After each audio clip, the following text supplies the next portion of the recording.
My sister sneered and said, "It shows. Not having a father messes kids up." The table laughed. My son gripped his fork tighter. I replied, "And not having a job messes people up too. Want me to stop paying your rent?"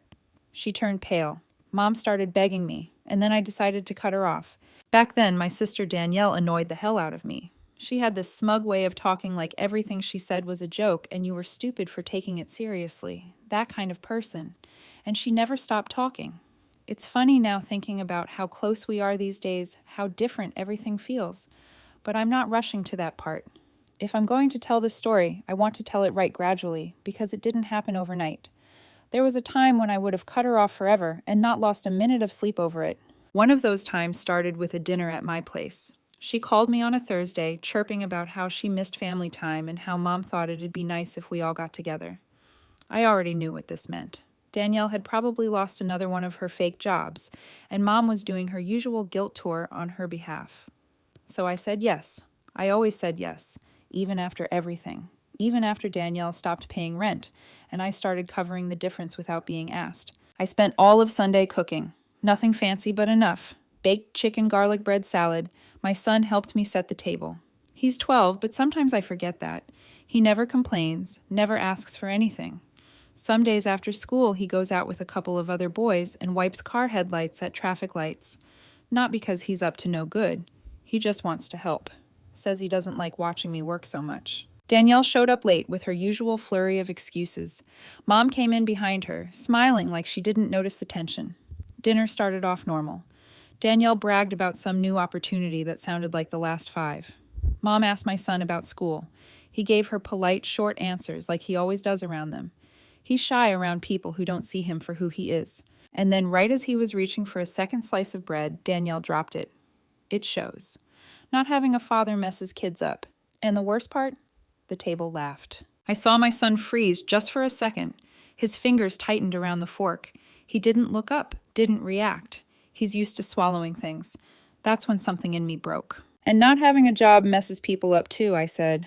Want me to stop paying your rent? You could have heard a pin drop. Danielle went pale. Mom started stammering, asking me not to turn this into a fight. But I wasn't hearing it. Not this time. I didn't yell. I just got up and started clearing plates, left them where they were. They left a few minutes later. My mom hugged me like it would fix something. Danielle didn't say anything. That night, my son sat on the couch next to me and asked if he did something wrong. I told him no. I told him he was the only one at that table who had nothing to be ashamed of. And in my head, I made a decision. No more rent payments. No more dinners out of guilt. No more swallowing what they served just to keep the peace. Danielle had finally crossed the line, and I had no idea just how much would unravel from there. After that dinner, I didn't answer Danielle's texts. She sent a few. At first, they were casual. "You good mom says you're mad." Then came the guilt ones. I was joking. It wasn't that deep. Followed by radio silence once she realized I wasn't biting. For the first time in years, I let her sit in it. No rent sent, no explanations, nothing. A week later, Mom came over alone. She brought me frozen soup and a load of excuses. Said Danielle was going through a tough time that I should understand. She didn't mean what she said. I just listened, didn't argue, just nodded while she talked. Then walked her to the door like a guest. She noticed. She didn't say anything, but she noticed. I think they both started realizing I wasn't playing the role anymore. Meanwhile, my son kept doing what he did. School then, a few hours at the lights. I told him to stop. He said okay. He didn't. One afternoon, I caught him slipping 5 crumpled singles into the cookie jar. I didn't say a word, just pulled him close and held him. He was 12, and this world was already trying to eat him alive. Then came the twist I didn't expect. Danielle's landlord called me. He'd had my number for emergencies, because of course I'd been the one paying part of her rent for the last year. He said he hadn't received this month's payment, and Danielle wasn't answering his calls. I shrugged and told him I wasn't responsible anymore. He didn't push. That same night, Danielle showed up at my apartment door. No call, no warning. I opened it and saw her standing there in a wrinkled hoodie, looking more tired than smug for once. She said, "You really cut me off." "I really did," I said. She started crying. Real crying, not the performative kind she used to do as a teenager when she got caught lying. She told me she was scared, said she hadn't paid her power bill, and the fridge was off. She asked if my offer to stop helping was final. I didn't answer. My son walked into the living room right then and stood between us, not on purpose.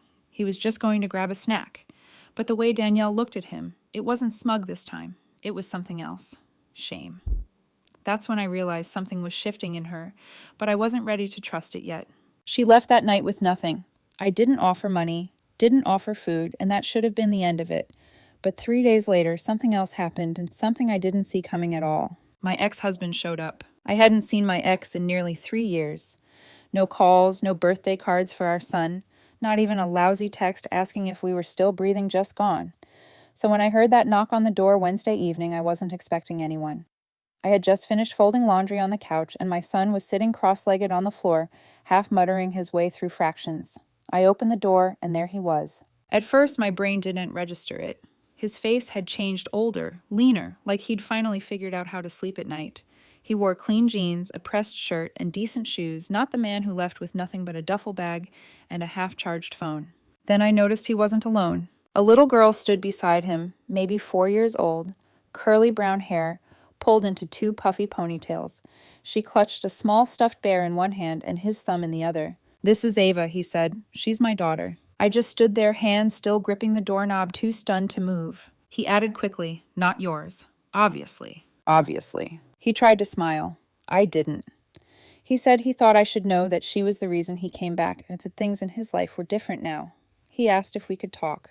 I stepped outside and shut the door behind me. He told me he'd moved back a month ago. Said he was staying with Ava's mom until things went south, and now he had full custody. Claimed he had a steady job in the city, was getting his life on track. I was waiting for the ask for money, help, pity. But then he hit me with something else. He said I saw pictures of our son on Facebook at the intersection, cleaning headlights. I felt something inside me tighten. "My mom posted those," I said. He looked down. "It killed me." "Good," I wanted to say, but I didn't. He looked up and added, "I found a place, a 2-bedroom. Not fancy, but clean. Safer neighborhood.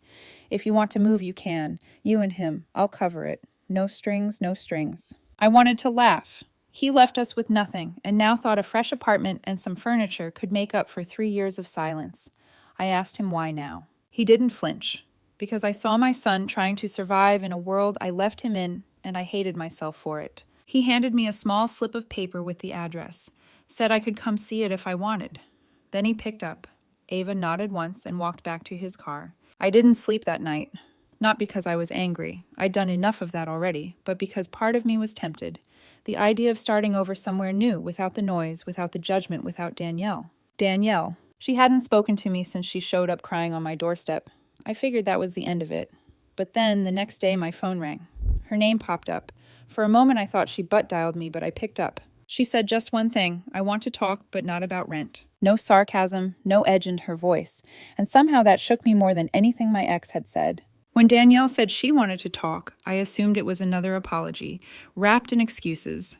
Something about how she didn't mean what she said, or how she was just joking, or how Mom told her to call. I wasn't expecting anything real, but I told her to come by anyway, late after dinner, after my son had gone to bed. I didn't want him around for it, not until I knew which version of her was going to show up. She knocked once and came in quiet. No whine, no dramatic entrance. She looked exhausted. Hair pulled back, hoodie again, but different this time, puffer maybe. She sat down at the kitchen table and didn't speak for a full minute. Then she said I shouldn't have said that to him. I waited. I wasn't thinking. I was trying to be funny, and it came out cruel. I see that now. I really do. I didn't say anything. She looked down at her hands and started twisting her fingers like she didn't know what to do with them.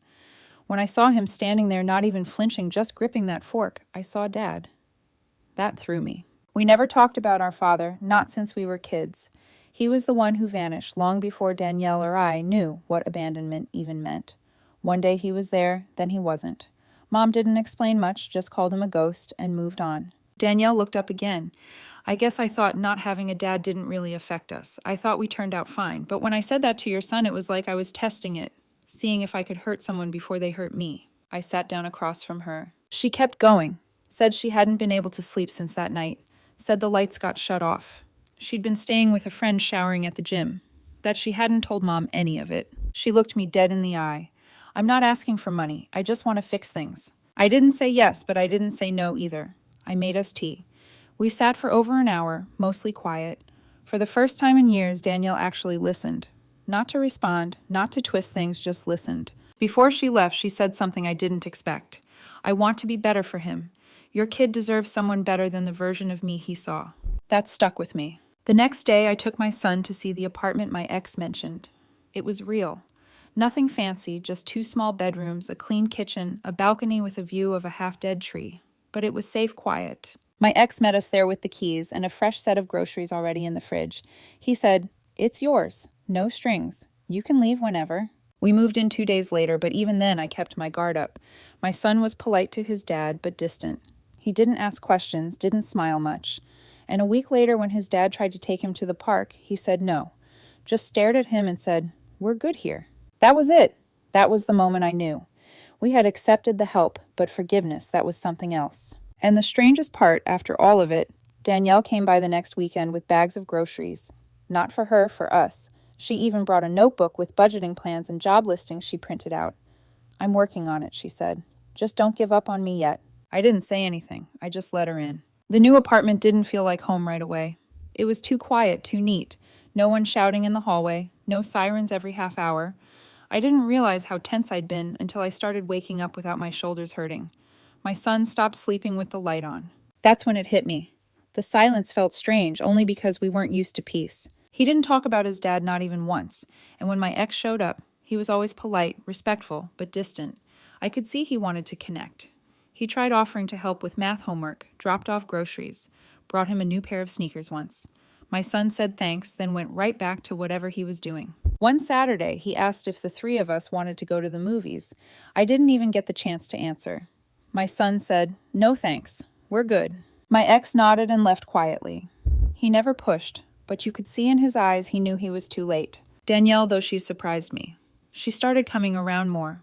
Once a week, then twice. No drama, no asking for favors. Sometimes she'd bring lunch or help clean up.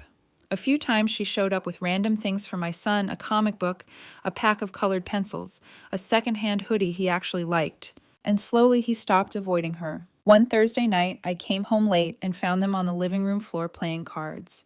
She was trying to shuffle, like he taught her badly, but he was laughing, actually laughing, and she was taking the teasing with a smile. I watched from the hallway for a while, not because I didn't trust her, but because it felt like watching something that wasn't supposed to happen, finally happen. That weekend, she offered to pick him up from school once a week just to help. No attitude, no strings. Meanwhile, she got a job, a real one this time, part-time at a local bookstore. She sent me a photo on her first day, her wearing a name tag, grinning like a kid. Even Mom started softening. She came over with groceries one afternoon. No lecture, no guilt trip, just sat on the couch, looked around at the apartment and said, "You did good. You always do." Then she looked at me and added, "I'm sorry I didn't say that sooner." I didn't need a speech. That was enough. One Sunday, Danielle came by with a small wrapped box, said it was just something small, nothing big. Inside was a silver keychain. It had an engraving on it. You didn't have to, but you did anyway. She said, "For when you get your own place, one that's really yours." I stared at it for a long time, not because it was fancy, it wasn't, but because it was real. It was the first time in years she acknowledged it, all of it. The nights I'd stayed up worrying about her rent, the times I swallowed my pride, the dinners I cooked even when I couldn't afford it, the years I kept giving when they gave nothing back. She saw it now and she didn't make excuses. That changed something in me. I didn't forgive everything, not right away, but I stopped holding it so tightly. I stopped replaying all the things I wished I had said in the past. And for the first time in a long, long time, I didn't feel alone. But just when it felt like everything was finally settling, like maybe life was done throwing curveballs, one more surprise was waiting. Something none of us saw coming. Something that brought everything full circle. It was Danielle's idea to have dinner at Mom's. She texted me that morning. "Dinner at Mom's tonight, all of us. I'll cook." I stared at the message for a full minute. I hadn't been to Mom's for dinner since that night. The one where Danielle ran her mouth and everything cracked open. My first instinct was to say no. I didn't want to open old wounds just because everyone was pretending things were different now. But then I looked at my son. He was sitting at the table drawing in the corner of his notebook, calm, settled. For the first time in what felt like years, we had real peace in our lives. Maybe that was exactly why we needed to go. So I texted back, "We'll be there." That evening, I pulled into Mom's driveway and noticed her porch light was fixed, the one that used to buzz and flicker like it was holding on for dear life. The steps were swept. The house looked like someone had finally started taking care of it again. Inside, it smelled like rosemary chicken and fresh bread. I walked in and heard laughter coming from the kitchen. Danielle was standing at the stove, stirring something while Mom chopped vegetables beside her. They were talking like actual sisters, like friends, like something I never thought I'd see again. My son dropped his backpack at the door and headed straight for the living room, calling out, "Grandma, you still have that busted remote." And just like that, we were back. Dinner wasn't fancy, but it was perfect. Roasted chicken, mashed potatoes, those weird carrots Mom always insists on glazing. Everyone talked. My son joked with Danielle. Mom told stories from when we were kids, and I didn't even cringe. Halfway through the meal, Danielle stood up. She looked nervous, which was rare for her. She raised her glass and said to Monica, for everything she did when no one else did anything, for holding it all together, and for forgiving people who didn't deserve it. Then she looked at me. No sarcasm, no smirk, just honest eyes. "You're the reason we're all sitting here right now, and I'm finally starting to get that." It went quiet. Then my son lifted his glass and added, "Yeah, she's kind of a beast." We all cracked up. After dinner, Danielle and I stood in the kitchen together, loading dishes into the sink like we hadn't spent years barely speaking. She handed me a dish towel without saying anything. We didn't need words. When it was time to leave, Mom hugged me so tight it actually surprised me. Then she whispered, "You brought this family back together. I hope you know that." In the car, my son pulled the small silver keychain from his jacket pocket, the one Danielle gave me weeks ago. "You still haven't put it on your keys," he said. I glanced at it. I'd been waiting. For what? I wasn't sure. Maybe to know that all this wasn't temporary, that it wasn't just another false start. "You think it's time I asked?" He nodded. "We're good now. You did it." I clipped it onto my keys right there in the car. It didn't fix everything. Life's never that clean, but it marked something real. We weren't the broken family we used to be. We were still flawed, still figuring it out, but we were finally walking toward each other instead of away. Danielle kept her job. Mom came around more. And my son, he started looking like a kid again, not someone carrying the weight of an entire house on his back. And me, I finally felt like I could breathe, like I didn't have to carry it all alone anymore. We were whole again, not in the way we used to be, but in a way we built from scratch. Piece by piece, choice by choice.